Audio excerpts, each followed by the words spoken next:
ওকে ওকে আমি আমি আমি বলছি আপনার হলো সামাজিক যোগাযোগ মাধ্যমে জাতীয় নির্বাচন পিছানোর জন্য বিভিন্ন তৎপরতা আমরা আগে থেকেই দেখছি। তো এখনো ওই যে আগে স্থানীয় সরকার নির্বাচন আর পরে জাতীয় নির্বাচন বিভিন্ন তৎপরতা আছে, এগুলো থাকবে এবং এই কাজটাতে জামাত খুব ভালোভাবেই এটা করছেন। ঠিক আছে, আমি তাদেরকে বলবো যে আপনারা আপনাদের যে সক্ষমতাটুকু আছে ওইটা দিয়ে নির্বাচনের প্রস্তুতি নেন। আপনারা করছেন, ভালো করছেন, কিন্তু জাতীয় নির্বাচন পিছানোর কোনো কথা বললেন না।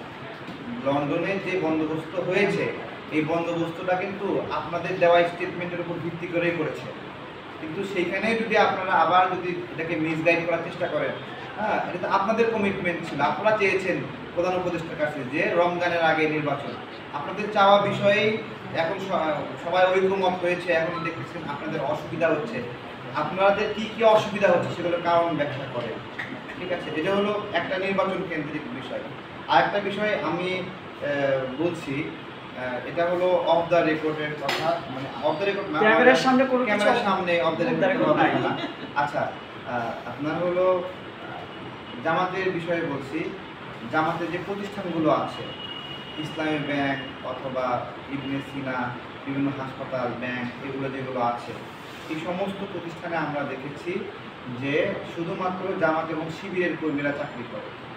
এখানে বাংলাদেশের সাধারণ নাগরিকদের কোনো সুযোগ নাই। আমি আজকে জামাতের নেতৃবৃন্দকে বলবো, আপনার যতটুকু সক্ষমতা আছে ওইটুকু দিয়ে আপনি দেশের সেবা করবেন, তাই না? আমার প্রশ্ন হলো, আপনার ব্যাংক, আপনার হাসপাতালে সাধারণ নাগরিকরা চাকরি পায় না কেন? আপনার যা আছে তাই দিয়ে আপনি সাধারণ নাগরিককে সুযোগ দেন নাই। তাহলে আপনারা যে বলছেন আপনারা বেকারত্ব দূর করবেন, আপনারা ক্ষমতায় আসলে আপনারা এখনই আপনার একটা ব্যাংকে সাধারণ নাগরিককে ঢোকানোর সাহস পান না। আপনি তো পুরো বাংলাদেশের সমস্ত সচিবালয়, সব স্কুল কলেজ, সব জায়গাতে শিবিরের লোক দিয়ে ভরায় ফেলবেন। বাংলাদেশের সাধারণ নাগরিক চাকরি পাবে না। আপনারা যদি ওই পরীক্ষা পান, আপনারা এখন থেকে, আমি জামাতের প্রতি আহ্বান যে এই যে সারা দেশে আপনাদের ব্যাংক প্রতিষ্ঠানগুলো আছে, এগুলোতে আপনারা এই নীতি নিতেই পারেন না যে আপনাদের এখানে কাজ করতে হলে, চাকরি করতে হলে শুধুমাত্র শিবির করতে হবে বা ইয়ে করতে হবে। আপনারা যে পলিসিটা নিয়েছেন যে এই যে ইসলামী ব্যাংকে সবাই শিবির হতে হবে, জামাতের হতে হবে এবং তারা আপনাদেরকে মাসে মাসে ইয়ামত দেবে। একটা ব্যাংকের ঘটনাও দেখলাম যে সেই ব্যাংকের ম্যানেজার বলতেছে যে জামাতের কর্মীরা, শিবিরের কর্মীরা ইয়ামত দিতে আসছে, ইয়ামত মানে দেওয়াতে মারধর করেছে। এই ঘটনা মনে হয় আপনারা দেখেছেন। তাহলে এটা কি আপনারা এখানে শুধুমাত্র জামাত শিবিরের লোকদেরকে নিচ্ছেন যে নির্দিষ্ট এলাকায় আপনাদের রাজনীতি চালানোর জন্য ওখানে চাকরি করে করে আপনাদেরকে 5% ইয়ামত দেবে, এই জন্য মাত্র শিবিরের লোকদের এখানে ঢুকাচ্ছেন? বিষয়টা আমি চোখে আসার পরে আমি খুব করে ভাবছি যে একটা দল এখনই ক্ষমতায় না যেতেই নীতি নিয়েছে যে শিবির ছাড়া কাউকে চাকরি দেবে না। তারা ক্ষমতায় আসলে তারা সাধারণ মানুষকে সুযোগ দেবে না। এইটা জামাতকে ক্লিয়ার করতে হবে যে তারা আসলে বেকারদের জন্য নিরাপদ কর্ম ব্যবস্থাপনার জ্ঞান দিবে কীভাবে, এবং তার পরীক্ষা তারা ক্ষমতায় যাওয়ার আগেই দেবে। ক্ষমতায় যাওয়ার আগে সবাই বলে ন্যায় বিচার করবে, সুশাসন করবে, এগুলো তো সবারই কমন বক্তব্য, তাই না? তো এই বক্তব্যের পাশাপাশি প্রয়োগিক আপনার যেটুকু সক্ষমতা ছিল সেইটুকুই। আমি বলছি আজকে যে জায়গায় যে আশ্বাসগুলো আসছে, বিভিন্ন বিষয় আসছে, বেশি না। জামাতকে 1 বছরের জন্য দায়িত্ব দিয়ে দেখেন, ঠিক আছে? পুরা বাংলাদেশের সমস্ত জামাত লিমিটেড কোম্পানি বানাই ফেলবে, ঠিক আছে? এবং বাংলাদেশের মানুষ প্রচুর পরিমাণে বঞ্চিত হওয়া শুরু করবে কর্মসংস্থান দিক থেকে, ব্যবসা বাণিজ্য সব কিছু দিক থেকে। এবং তারা যতটুকু থিঙ্ক করে যে তাদের কর্মীরা তাদের অভ্যন্তরীণ ফিনান্স ছাড়া অন্য কোনো সামাজিক কাজেও ফিনান্স করে না, খুব তারা দলের এতটুকু ডেডিকেটেড। এটা না, একটা দল ক্ষমতায় যাবে তাদেরকে অনেক উদার হতে হবে, শুধু নিজেরটা খুঁজলে হবে না। তখন থেকে জামাত যেহেতু বাংলাদেশের সামনে সম্ভাবনা আছে, তারা ক্ষমতায় যাবে এরকম একটা ভাব আছে। বিভিন্ন অনলাইন ভোটিংয়ে তারা 70%, 80% ভোট পাচ্ছে, তারা জিতেই গেছে বলা যাচ্ছে। কিন্তু যেহেতু জামাত জিতেই যাচ্ছে, তাহলে তো এটা একটা আতঙ্কের বিষয়। তারা যদি ওই যে ইসলামী ব্যাংকের মতো সব শিবিরের কর্মীদেরকে নিয়োগ দেয়, তাহলে তো অবস্থা খারাপ। আমাদের কী হবে? না, পলিটিক্যাল বিবেচনায় নিয়োগ তো জামাতি বাংলাদেশে প্রশাসনে পলিটিক্যাল বিবেচনায় নিয়োগ শুরু করছে এবং সেটা আওয়ামী লীগ ফলো করছে এবং বিএনপি ফলো করছে। আপনি সেটা, এইটাই আমি বলছি যে তারা যে ডিসিএসপি নিয়োগ, তারা যেটুকু সুযোগ পেয়েছে সব জায়গায় তাদের নিজেদের লোক নিয়োগ দেওয়ার জন্য ব্যাপক তৎপরতা দেখিয়েছে। তার প্রমাণই বললাম যে তাদের যে ইসলামী ব্যাংক আছে, এখানে জামাত শিবির না করলে নিয়োগ পাওয়া যায় না। তাহলে বাংলাদেশের অভ্যন্তরে কোনো একটা প্রতিষ্ঠান থাকবে যে প্রতিষ্ঠানে সারা বাংলাদেশের, কেন ওখানে তো বলেন নাই যে ইসলামী ব্যাংকে জামাত শিবির ছাড়া অন্য কেউ টাকা রাখতে পারবে না। তাহলে আপনারা টাকা নেবেন সকল প্রবাসীর কাছ থেকে, টাকা নেবেন সাধারণ মানুষের কাছ থেকে, কৃষকের কাছ থেকে, চাকরি দেওয়ার সময় শুধু জামাত শিবিরকে বেনিফিট দিবেন। তাহলে আপনি শুধু জামাত শিবির দিয়ে ওই ব্যাংক চালান, শুধু জামাত শিবিরের আমানত নেন, এবং এই যে বড় একটা ইসলামী ব্যাংকের ধস হলো, মানে অর্থ এখান থেকে লুটপাট হলো, তো এই ক্ষতিতে ওই যে বাংলাদেশ ব্যাংক টাকা প্রিন্ট করে দিচ্ছে, আলটিমেটলি ক্ষতি কিন্তু আমানত রক্ষা করতে পারে নাই, কিন্তু রক্ষা করতে পেরেছে এই যে নাবিল গ্রুপ এমন একটা তৎপরতা করছে যে নাবিল গ্রুপ ইসলামী ব্যাংকের কাছ থেকে লোন নিয়েছে, ভালো করে বোঝেন, কিন্তু লোন নিয়েছে, সেই লোন নেওয়ার টাকা দিয়ে আবার ইসলামী ব্যাংকের শেয়ার কিনে সেই ইসলামী ব্যাংকের মালিক হচ্ছে। ভালো করে দেখেন, খুব সুন্দর কৌশল।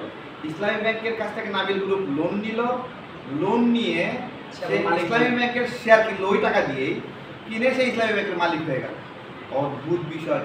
এই ইকুয়েশন কেবলমাত্র জামাতের কাছে আছে, আল্লাহ জানে এগুলো। আচ্ছা, আপনি যে এই কথাগুলো বলছেন, এরপরে আপনি আওয়ামী লীগের দূষণ হয়ে যাবেন কিনা? এখন আমরা তো বাংলাদেশের রাজনীতিতে কখনোই আওয়ামী লীগের বন্ধু হই নাই, ওইটা জামাত আওয়ামী লীগের বন্ধু বিভিন্ন সময় হয়েছে। আমাদেরকে আওয়ামী লীগের বন্ধু বানানো হচ্ছে, জামাত আওয়ামী লীগের পরীক্ষিত বন্ধু ছিল বিভিন্ন সময়। আমরা তো যেটা দেখছি যে আওয়ামী লীগের মতোই একটা কথা বলি ভাই, আওয়ামী লীগের আমলে আওয়ামী লীগের লোকজন ছাড়া, ছাত্রলীগ, যুবলীগ, তারা নিজেদের চাকরি ছাড়া অন্য কোনো দলে চাকরি পাওয়া খুব কঠিন হইতো, আমরা যেটা জানি। জামাত তো একই রাস্তায় হাঁটতেছে, এটা কি হাঁটতেছে না, হাঁটছে। এর আগে আওয়ামী লীগের আগে জামাত ওই কাজ শুনে এবং আমি আবারও বলছি, আমি তীব্র নিন্দা জানাবো যদি এইরকম ক্যাটাগরি হয় যে যে দল ক্ষমতায় থাকবে সেই দলের লোকেরা শুধু চাকরি পাবে, এইরকম পরিবেশ যদি ব্যাপকভাবে হয়, এটা বাংলাদেশের জন্য দুঃখ। এই দেশের সাধারণ মানুষ রাজনীতি করতে চায় না, রাজনীতি অপছন্দ করে, তারা দুই মুঠো খেতে চায়, নিজেরা পরিশ্রম করে কাজ করে। তাদের কাজ পাওয়ার ক্ষেত্রে, কর্ম পাওয়ার ক্ষেত্রে রাজনৈতিক বিবেচনা করা হবে, এটা খুবই দুঃখজনক। এবং এটা রাজনৈতিক দলগুলোকে, সকল রাজনৈতিক দলের প্রতি, বিএনপি, আওয়ামী লীগ, আরও যারা যে যার মতো আছে, এটা দুঃখজনক। সাধারণ মানুষ রাজনীতির মতো করবে। কর্মের স্বাধীনতা, সংবিধানে 29-এর 1, 2, 3 দেখেন, বাংলাদেশের নাগরিকদেরকে যে জাতি, ধর্ম, বর্ণ, নারী, পুরুষ বিভিন্ন নির্বিশেষে কর্ম বঞ্চিত করতে পারবে না, সবার কর্মের সমান অধিকার রয়েছে। এই যে নির্দিষ্ট দলীয় লোকজন দিয়ে মানে প্রতিষ্ঠান ঘুরিয়ে ফেলা তৎপরতা আমার খুবই আশ্চর্য লেগেছে, যে অমুক বিশ্ববিদ্যালয়ে ভিসি নাকি বিএনপি কোটায় পেয়েছে, অমুক বিশ্ববিদ্যালয়ে ভিসি নাকি জামাত কোটায় পেয়েছে। ঠিক আছে, তার মানে যেই শিক্ষক রাজনীতি করে না, তাহলে সে একজন ভালো শিক্ষক, তার ভিসি হওয়ার অধিকার নাই। তার মানে ছাত্রদের একটা অরাজনৈতিক সৎ ভালো ভিসি পাওয়ার অধিকার নাই। মানে বাংলাদেশ গণঅভ্যুত্থানের পরবর্তী সময়ে যেভাবে ব্যাপকভাবে রাজনৈতিক পদায়ন হয়েছে, এই যে এনসিপির ছেলেপেলেরা বিভিন্ন পদায়ন করেছে, নিয়োগ বদলি করেছে, এই গণঅভ্যুত্থান পরবর্তী সময়ে এইটাই জুলাই স্পিডকে আঘাত করেছে। জুলাই স্পিড বলে না, জুলাই স্পিড, ওইটাই জুলাই স্পিড, যে আমি অসৎ হব না, আমি লুটপাট করব না, আমি নিয়োগ বাণিজ্য করব না, আমি বদলি বাণিজ্য করব না। জুলাই স্পিডটাকে ধ্বংসই করেছে এই নিয়োগ বদলি বাণিজ্য। এগুলো কেন আওয়ামী লীগ জনপ্রিয় হচ্ছে, কেন শেখ হাসিনা জনপ্রিয় হচ্ছে, কেন কিছু মানুষের মুখ থেকে শোনা যাচ্ছে যে শেখ হাসিনাই ভালো ছিল, এগুলো মানুষ যখন মানে বিচার করে, ব্যালেন্স করে, তখন মানুষ দেখে যে আমরা এতটা কষ্ট করলাম দেশের জন্য, কিন্তু এই অনিয়মটা দূর হলো না, তখন মানুষ হতাশ হয়, ফ্রাস্ট্রেশন হয়। একটা খারাপ মানুষের কাছ থেকে তো মানুষ খারাপই প্রত্যাশা করে, কিন্তু ভালো মানুষগুলো যখন তারা আবার খারাপ হয়ে যায়, তখনই মানুষের মধ্যে ওই হতাশাটা কাজ করে। ভাই, বাংলাদেশের ভবিষ্যৎ চ্যালেঞ্জগুলো কি? বাংলাদেশের ভবিষ্যৎ চ্যালেঞ্জগুলো দুর্নীতি। আমরা যে দলে আসুক, যেভাবেই আসুক, দুর্নীতি থেকে বেরোতে পারছি না, এটাই হলো বাংলাদেশের ভবিষ্যৎ চ্যালেঞ্জ। এবং আমাদের সবাই